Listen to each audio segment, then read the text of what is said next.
emptiness in your life isn't because you don't have enough rights.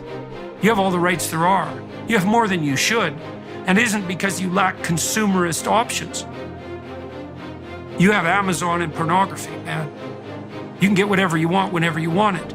And if that's still not working, well, what are you missing? Well, maybe you're missing the opposite of that. A little bit of restraint, a little bit of sacrifice, some responsibility. Man, stop bullshit. If you really got a problem with your life, you'll change it. You're not tired of being broke. You're not tired of being stuck. You're not tired, because if you was tired, you would actually do some shit about it. I'm tired of everybody running around complaining as if you're on the receiving end of whatever this world wants to dump on you and you don't have a choice. It's time to grow up, man. Excuses sound best to the person that's making them up. Anybody who is determined to do something, who wants something to be different, it will eventually be different. Everything around you is going to change as soon as you change the things around you. Change your mind and everything about your bank account, your surroundings, your environment will all change. If you're creative enough, can you find the answer? Yes or no? If you're determined enough, can you find the breakthrough? Yes or no? Creativity, decisiveness, passion. These are the ultimate human resources. And when you engage these resources, you can get any other resource on earth. Stop telling yourself the story because you don't have the money, you don't have the time. That's bullshit. It's because you haven't committed yourself where you would burn your fucking boats. If you want to take the fucking island, burn your fucking boats, and you will take the island, because people, when they're going to either die or succeed, tend to succeed. But most of us give ourselves a way out, and that's why we don't have what we want. Put yourself in a position where you can't retreat, where it's do or die, sink or swim. Here's what you'll find out. You'll develop incredible swimming skills. You'll find yourself stroking unlike you've ever seen before. Through the inspiration of desperation, you'll become more creative than ever before. Throw your whole self into it.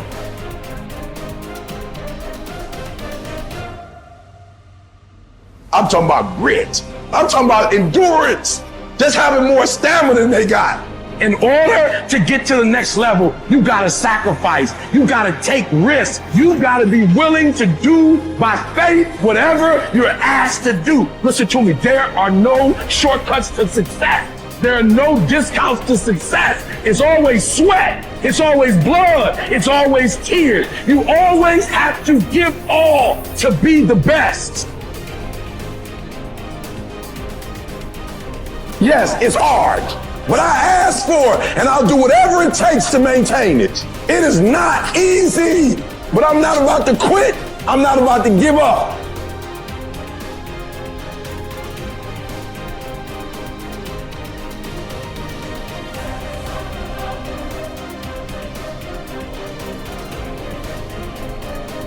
If you've explicitly formulated a set of goals and you're pursuing them, then you've adopted the responsibility to act in a certain manner to make those goals realize themselves. That's responsibility that you've adopted rather than responsibility that's been imposed on you, assuming that you've thought through the goals and you find your spirit in harmony with those goals.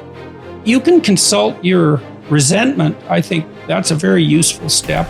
If you find yourself angry and bitter about the things that you are responsible for doing, then that's an indication that you might be operating under some unhealthy compulsion, that you're rebelling, and that's the reason for the resentment against the insistence that you act in a certain way.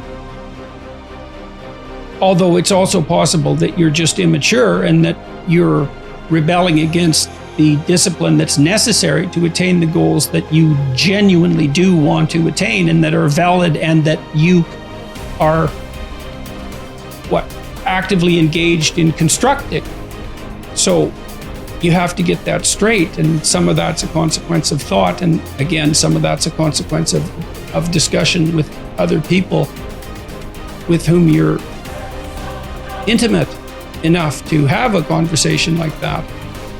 And perhaps they have conversations about similar things with you if you're fortunate. At the end of God's creation, describing how order emerges from chaos or being from potential, there's this strange line, which is probably the most important line that's ever been written in our culture, at the basis of our culture. And that is that men and women are made in the image of God. And what does that mean? Well, if God is that which confronts potential with truth and courage and makes what's good out of potential, that seems to indicate that we have the same faculty. Like on a smaller scale, we're not omniscient, but we're not bloody well nothing. You know, our conscious is integrally tied into the structure of being in some manner we don't understand. And it certainly is the case that we take what isn't and turn it into what is. That's something, man. That's quite the trick we've been able to manage. And so we're made in that image. And so what are we supposed to do? Well, that's what we're supposed to do.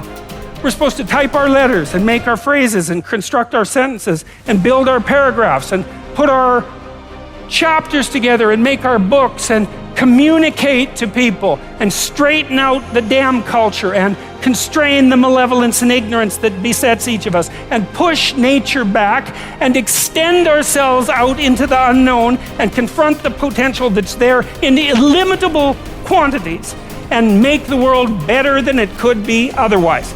To move it away from hell, and it can certainly become that, and toward heaven to the degree that we can manage that. And that is a good enough goal. That's the thing. You need something, because your life is tough. It's hard. You need something you need something to get out of bed for and fight for. And that's something, right? To fight, let's say, against hell and for heaven. That's something to fight for. If you want to be convinced about this, like read a little bit about hell.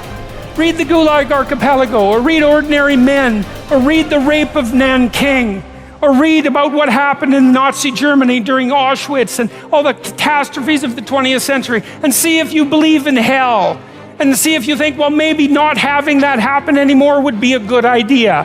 And then think about maybe that's something you could contribute to. And then it wouldn't have to happen anymore. And that would be a good thing, and God only knows what great things we could manage under such conditions. We're becoming incredibly technologically powerful. And what would it be like if we became equally wise? Well, that would really be something. God only knows what we could manage in the next 20 years or the next 100 years, We're running at 40%, most of us, because we're half in and half out. And it's not surprising, because life is difficult. It's like, well, what if you were 90% in? Or 95% in, or all in, because you're all in anyways, right? It's a life and death game. No one gets out of this. Everyone dies. You might as well commit yourself. And you might as well commit yourself to the highest good that you can attain, because why not? It'll imbue your life with meaning. It's hard, the responsibility is there, but all the meaning's in the responsibility, and that'll make your life better. It'll make your family's life better, and it should make your culture better. Maybe it make the world better. It's like, that'll justify your damn miserable existence at 3 o'clock in the morning when you're wondering what the hell you're doing here. And that's a good thing, because there's going to be days when you're aching and tired and sore, and there's people in your family that are sick, and you're cynical and bitter, and you need a reason to get up, and you think, yeah, well, a little more heaven and a little less hell, maybe I can pull that off today and tomorrow and next week. And that's worth struggling forward for. A man who becomes conscious of the responsibility he bears toward a human being who affectionately waits for him, or to an unfinished work, will never be able to throw away his life. He knows the why for his existence and will be able to bear almost any how. By declaring that man is responsible and must actualize the potential meaning of his life.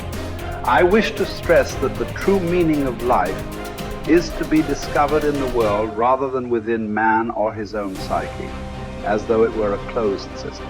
I have termed this constitutive characteristic the self-transcendence of human existence. It denotes the fact that being human always points and is directed to something or someone other than oneself. Be it a meaning to fulfill or another human being to encounter, the more one forgets himself. By giving himself to a cause to serve or another person to love, the more human he is and the more he actualizes himself.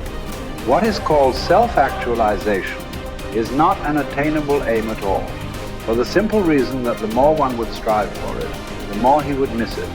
In other words, self-actualization is possible only as a side effect of self-transcendence. A human being is not one thing among others. Things determine each other, but man is ultimately self-determining what he becomes within the limits of endowment and environment. He has made out of himself. In the concentration camps, for example, in this living laboratory and on this testing ground, we watched and witnessed some of our comrades behave like swine, while others behaved like saints. Man has both potentialities within himself. Which one is actualized depends on decisions, but not on conditions. What is demanded of man is not, as some existential philosophers teach, to endure the meaninglessness of life, but rather to bear his incapacity to grasp its unconditional meaningfulness in rational terms. To be sure, man's search for meaning may arouse inner tension rather than inner equilibrium. However, precisely such tension is an indispensable prerequisite of mental health. There is nothing in the world, I venture to say, that would so effectively help one to survive even the worst conditions as the knowledge that there is a meaning in one's life. There is much wisdom in the words of Nietzsche. He who has a why to live for can bear almost any how. What was really needed was a fundamental change in our attitude toward life. We had to learn ourselves, and furthermore, we had to teach the despairing men that it did not really matter what we expected from life, but rather what life expected from us. We needed to stop asking about the meaning of life, and instead to think of ourselves as those who were being questioned by life daily and hourly. Our answer must consist not in talk and meditation, but in right action and in right conduct. Life ultimately means taking the responsibility to find the right answer to its problems and to fulfill the tasks which it constantly sets for each individual. These tasks, and therefore the meaning of life, differ from man to man and from moment to moment. Thus, it is impossible to define the meaning of life in a general way. Questions about the meaning of life can never be answered by sweeping statements. Life does not mean something vague, but something very real and concrete, just as life's tasks are also very real and concrete. They form man's destiny, which is different and unique for each individual. No man and no destiny can be compared with any other man or any other destiny. No situation repeats itself, and each situation calls for a different response. Sometimes the situation in which a man finds himself may require him to shape his own fate by action. At other times, it is more advantageous for him to make use of an opportunity for contemplation and to realize assets in this way. Sometimes man may be required simply to accept fate, to bear his cross. Every situation is distinguished by its uniqueness, and there is always only one right answer to the problem posed by the situation at hand. When a man finds that it is his destiny to suffer, he will have to accept his suffering as his task, his single and unique task. He will have to acknowledge the fact that even in suffering, he is unique and alone in the universe. No one can relieve him of his suffering or suffer in his place. His unique opportunity lies in the way in which he bears his burden.